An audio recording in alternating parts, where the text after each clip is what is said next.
Hey everybody, welcome back to the channel and more Birthright for you here as we work our way to the last of the PC realms for the boss area, and that's Yeninskiy.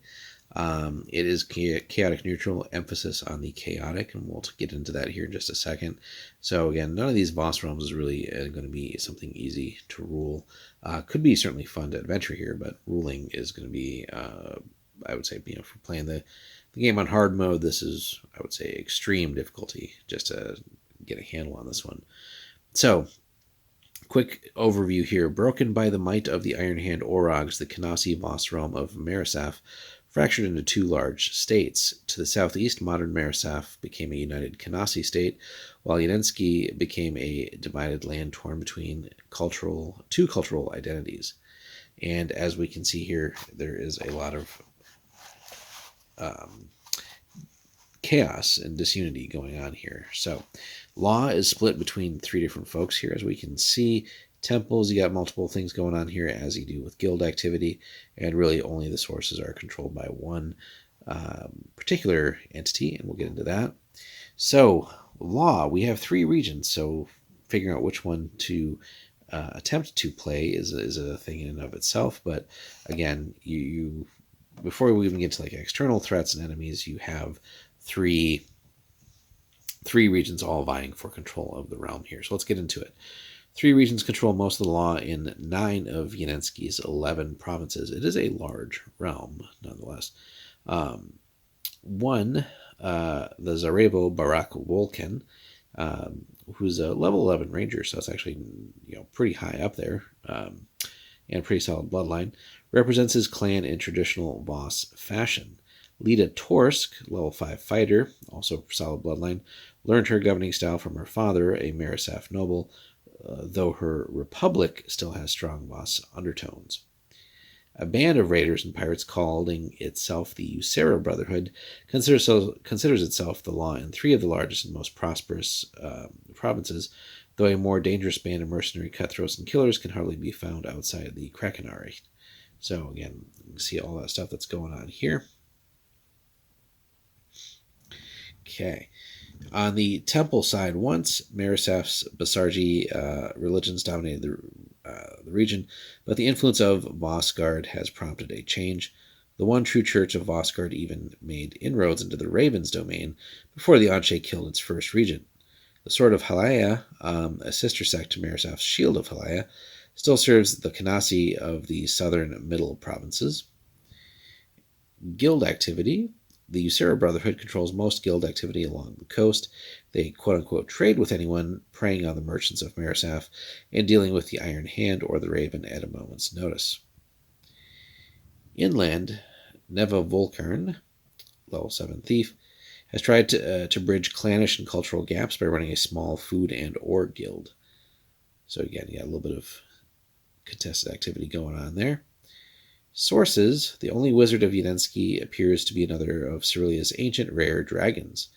Recently woken from his centuries-long slumber, the dragon known only as Yeninskiy, also known as the Dragon of Vestaev Peak, has not yet taken an active talon, fun way to word that, in local matters. So, and some pretty solid sources there. Now the provinces here, the Volken clan rules the northwestern provinces of the realm. They are sworn enemies of the Raven. Aral, or the Raven's Gap, is their home province. Topek and Zul guard their flanks. Batumi, Zvezmail, and Orisk bisect the realm and are ruled by the Torsk clan. Voss in name only, their leader tries to enforce her laws as she believes a Kanasi noble would. And then finally, the Usera Brotherhood controls the 3 coastal provinces of Hilov, Vychek, and Vislav, much to their people's lament. Still, they are probably better off than in the wild, unruled provinces of Stenerba and Rig. Now, with all those divisions, we have Regency, of course, split here. So you can see who has what there between Barak, Lita, and the Brotherhood. Treasury also, Barak has a good amount built. Lita is kind of a minuscule treasury, but still 8 is nothing to slouch at.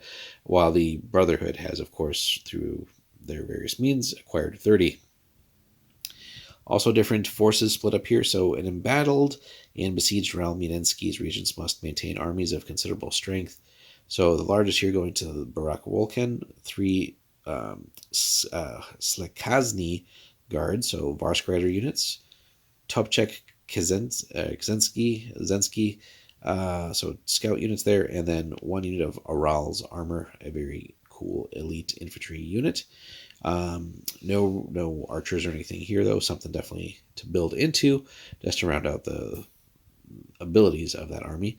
Lita has a minuscule force here, but she does have a Kinasi Knight unit, and then kind of split that with 2 Voss archers.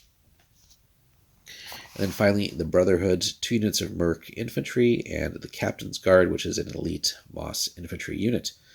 Brotherhood also controls 3 Drakars, Zebek, and 2 longships, and each is fully equipped with a complement of seaworthy troops. So some combination of Reavers and Marines.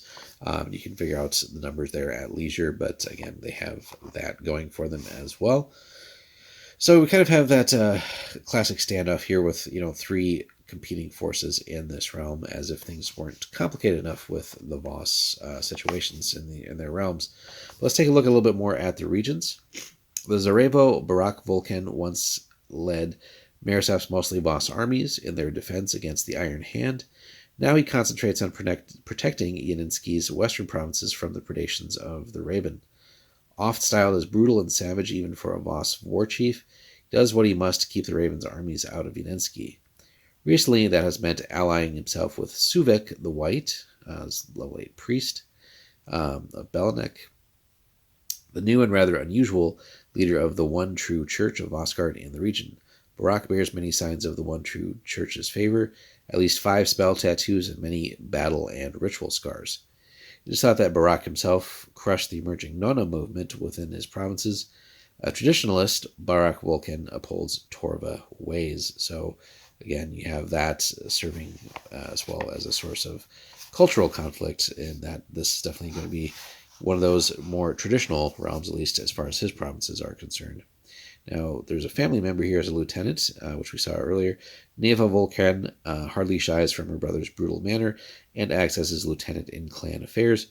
Still, she rules her own guild holdings in a much more relaxed manner. She actively trades precious ore for food and manufactured goods, mainly weapons, with the Torsk clan, and has even opened negotiations with some of the Ysera Brotherhood. If Yeninskiy is ever to become a unified realm, her efforts must succeed, but again, at what cost, and also with just the brutal nature of the more traditionalist here, especially under her brother. Now, she could potentially, if something were to quote-unquote happen to her brother, she might be a more progressive choice, maybe act as more of a unifier than her brother would. So again, you got all these wonderful little tugs and pulls here in all these different directions with the Voss realm. So we'll pause there for a second, and we'll take a look at the other regions. Alright guys, continuing on here with the regions. Lida Torsk has a Voss name and some Voss blood running in her veins, but she is a Kanasi through and through.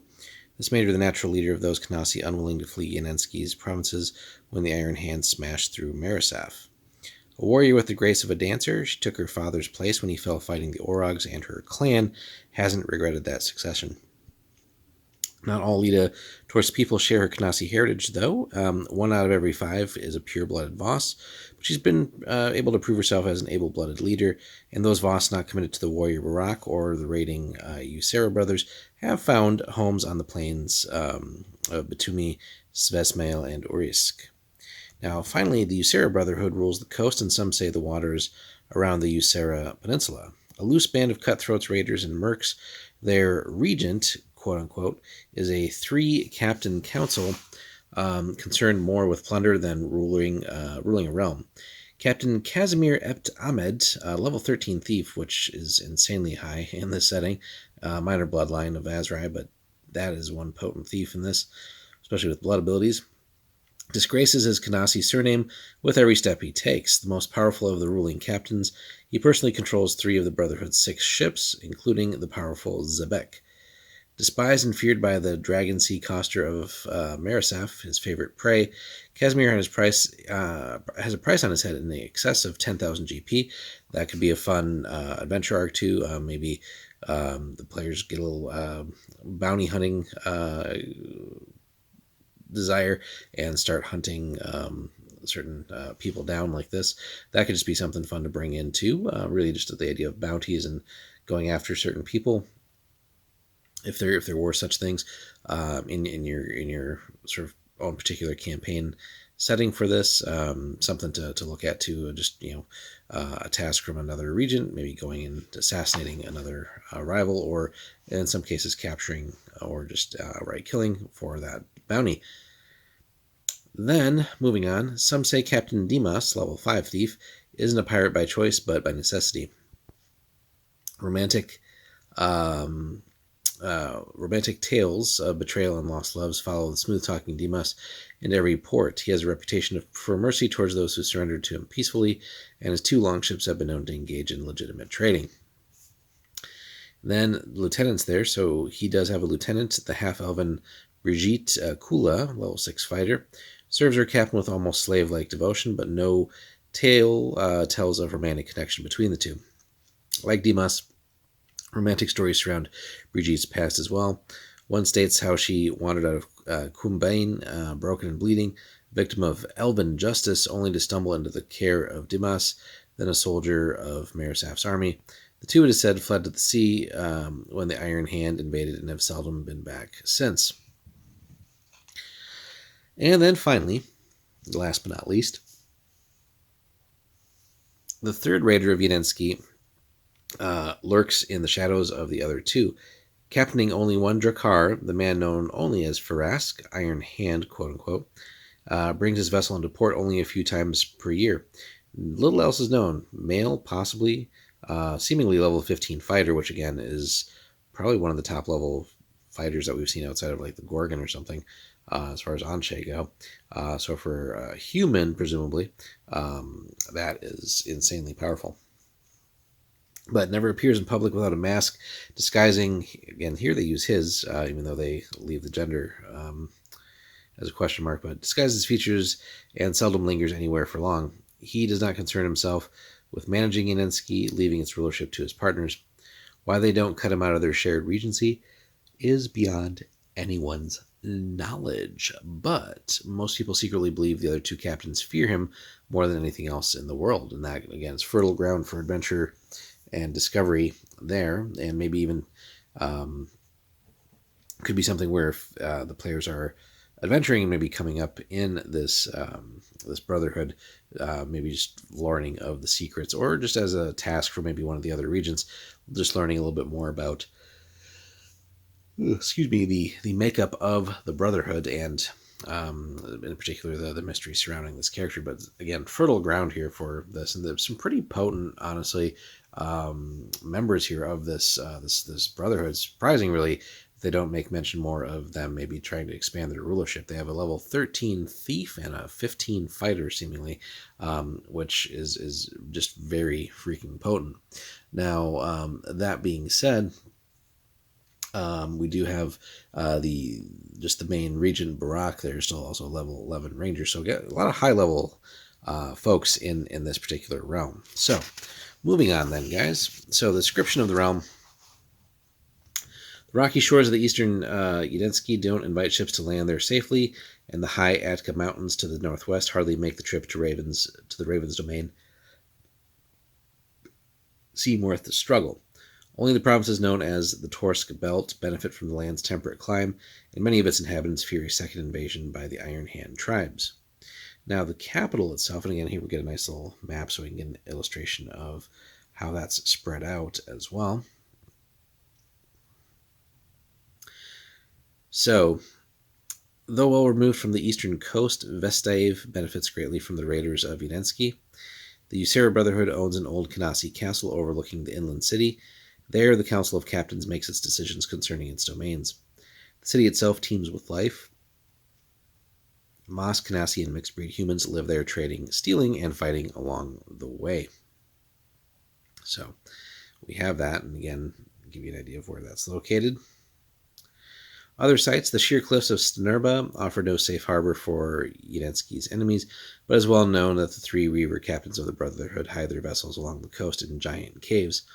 Only visible at low tide, the entrances to these cliffside caverns are Guarded 24 hours a day by the captain's guard. These elite troops patrol the caverns and secret passages that wind up into southern Snerba, killing any interlopers they're finding. That could be a fun infiltration quest too, just to again gather intel on the Brotherhood and their actual hideout. So whether it's people adventuring in this realm as part of maybe one of the other regions, or just something from a opposing realm where you find yourself here in Yeninskiy and trying to gather more information on the Brotherhood. Maybe the Brotherhood's raiding a nearby realm or is expanding their operations even further abroad, or it could be a fun initial unknown enemy, and maybe gradually the players are able to trace them back to Yeninskiy and get more information on who they are, and then just come to find out that it's sort of a three-headed beast here with those high level characters as mentioned before. And maybe the players do find themselves a little in over their heads as far as being able to take on the Brother initially without some serious leveling up of their own.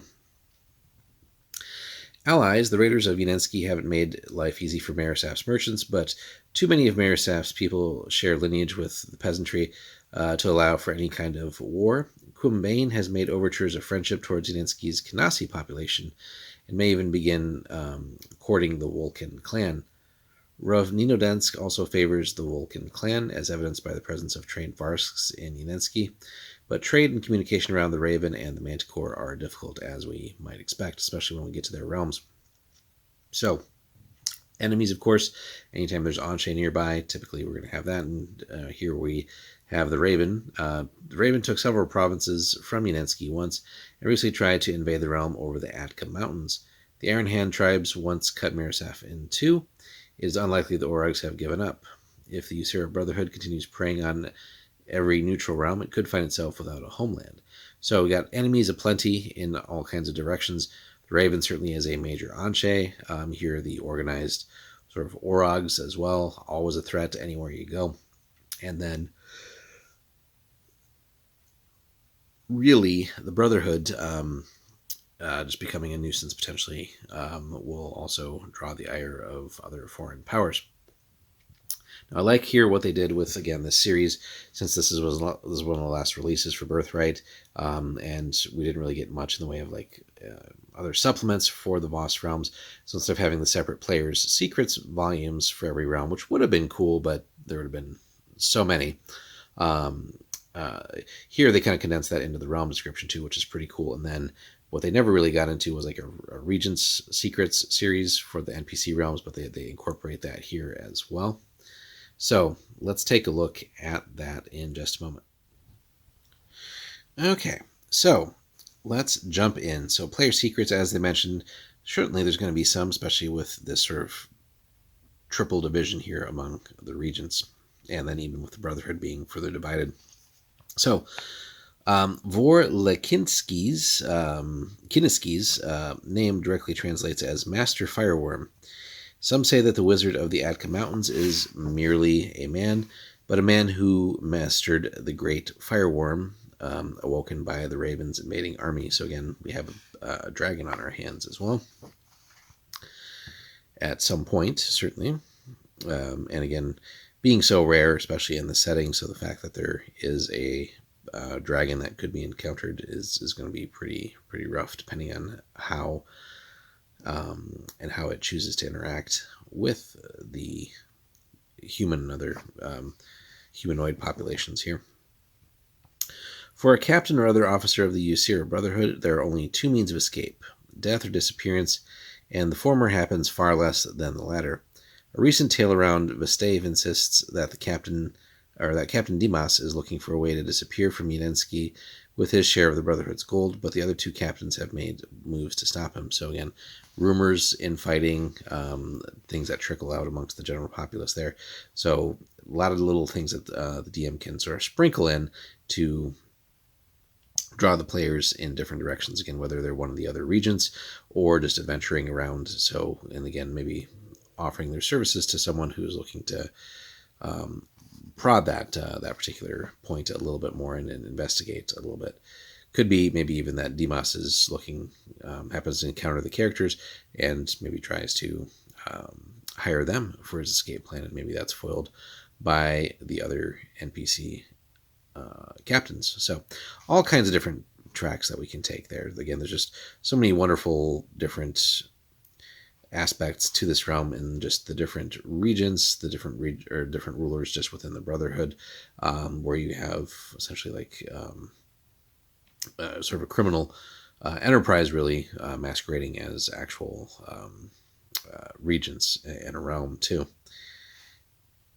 Finally, then, two more here. Neva Vulcan's peacemaking may make her more popular among the people of the Torsk belt, but there has been grumbling against her unvoss-like activities among the Vulcan warriors.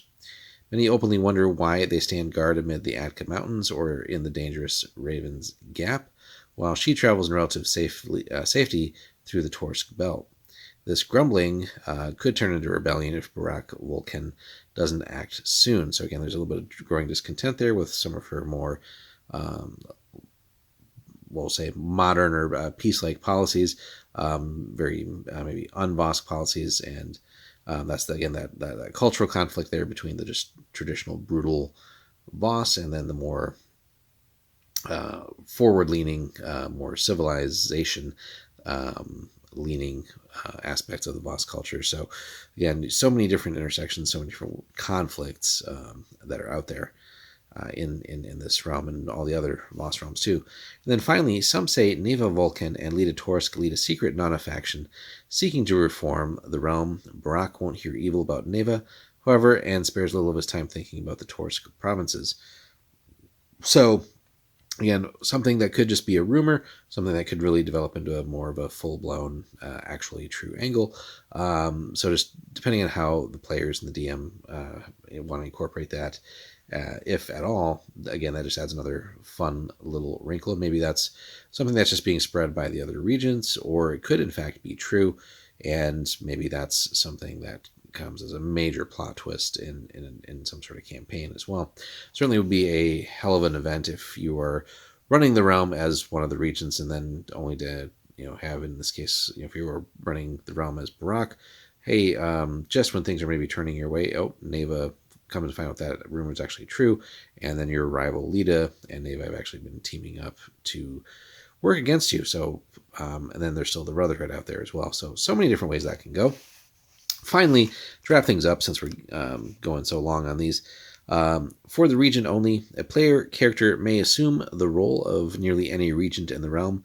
However, if a PC steps into the Ysera Brotherhood, he should be aware that much of his time must be spent at sea. In order to collect taxes from their provinces and guild holdings, the captains must sail the seas looking for prey or, quote, wink wink, legitimate trade. To achieve average taxation and collection rolls, each captain must have all ships at sea for at least 2 months in every 3. If each captain sails with his ships, the taxation guild collection rolls are made with a +1 modifier to the die roll. If no captain sails with their ships, then it's -1 penalty. And finally, if the ships don't sail, tax collections for the following domain turn will always result in the minimum.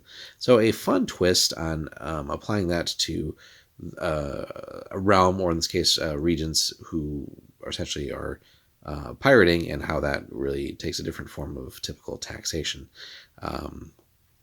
So a fun little sub-rule there that we could maybe apply to some of the other realms, going all the way back to some of those in Weir, but also eventually when we get to the Brechts. Well, actually, when we review the Brechts, but also eventually some of the Rurik realms and even the Kanasi. So just a fun thing to keep in mind here too, as a system for again a sea realm essentially that is focusing on piracy, whether it's island realms or coastal areas like this. Just something cool to keep in mind. And then finally, if a player character assumes the leadership of the Vulcan clan, Barak's regency, he learns that the Raven lost a high percentage of invasion forces to Vor Yeninskiy's magics and his flame.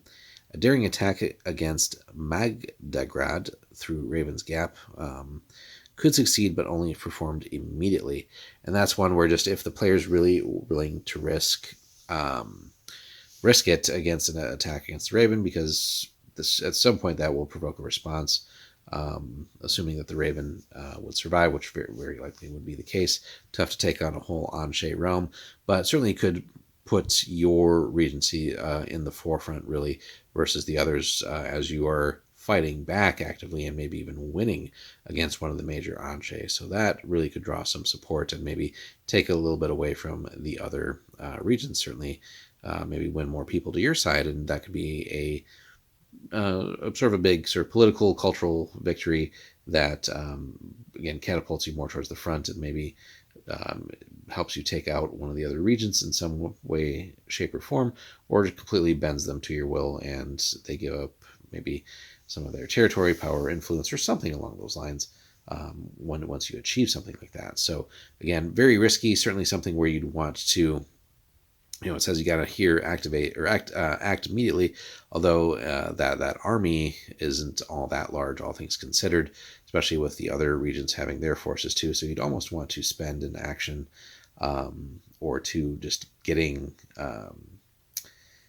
some more troops raised, and you kind of want to leave some token defenses behind too, just in case the other regions get any crazy ideas, or maybe see if they would like to follow along a little bit and join your expedition against the Raven. That could be something too where you could, if they refuse and then you still go out and win, again, use that to your favor politically and like, hey, look, they didn't want to fight against one of our oppressors, one of our enemies.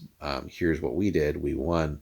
And, maybe throw more of your support against or for me and against them. So a lot of different ways that could play out too. And again, certainly should carry a high risk reward factor too, but also that fear of reprisal from the Raven. And that could be one where maybe the region then hires the PCs to go further into the realm and maybe as a actual assassination quest, which would be a major undertaking to try and take out the Raven. Certainly no slouch there, which we'll see when we get to the Anshe. But anyway, guys, that is wrapping up things for the PC realms of the Voss expansion here. We'll eventually get into all the others, but that is it for the moment. Again, hope you enjoyed. I know these are all run long, but these are also like double the size of all the previous realms that we've looked at, each of them. So lots of juicy, fruitful information. Let us know, guys, if you've run a campaign in Yeninskiy, how that's gone, what you've done with it. Love to hear your stories. Be sure to like and subscribe, and we'll see you in the next one.